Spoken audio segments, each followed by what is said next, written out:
এই বাংলাদেশে যদি এখন কোনো দেশের সাথে যুদ্ধে জড়ায় কিংবা বাংলাদেশের যুদ্ধ হওয়ার সম্ভাবনা তৈরি হয়, তাহলে বাংলাদেশের অর্ধেক মানুষ মারা যাবে শুধু বাংলাদেশের মানুষের কারণে। হ্যাঁ, এটাই ঠিক। বাংলাদেশের অর্ধেক মানুষ মারা যাবে বাংলাদেশের মানুষের কারণেই।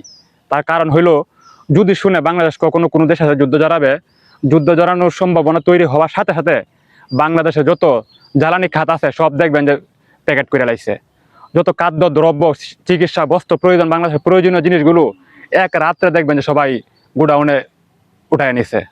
মানে আপনি মানেন আর না মানেন, যদি কখনো এরকম পরিস্থিতি তৈরি হয়, তাহলে দেখবেন বাঙালি বাঙালি জাতির অর্ধেক মানুষ মারা যাবে শুধু বাংলাদেশি মানুষের কারণে। কারণ তারা যার যতটুকু ক্ষমতা আছে, দেখবেন খাদ্য, এই ধান চাল যেগুলো আমাদের নিত্য পণ্য, এগুলা মানে সব করে লাইব, এই আন্ডারগ্রাউন্ডে রেখে দিব। যেদিন শুনবেন যুদ্ধ সম্ভাবনা, এই দিন দেখবেন সবকিছু আন্ডারগ্রাউন্ডে। বাংলাদেশে 2-4-5 দিনের মধ্যে খাদ্য সংকট দেখা দিবে, এই যাতায়াত সংকট দেখা দিবে, প্রত্যেকটা জায়গায় সংকট থাকতেই শুরু হয়ে যাবে। তখন আর বিদেশিদের যুদ্ধ করার মানে শক্তি তো থাকবেই না। অর্ধেক মানুষ মারা যাবে বিদেশিদের ছাড়াই, মানে বাংলাদেশি মানুষের কারণেই। এটা হলো বাঙালি জাতি। এটা এখন এইরকম পরিস্থিতি, এরকম পরিবেশ এখন বাংলাদেশে তৈরি হয়েছে।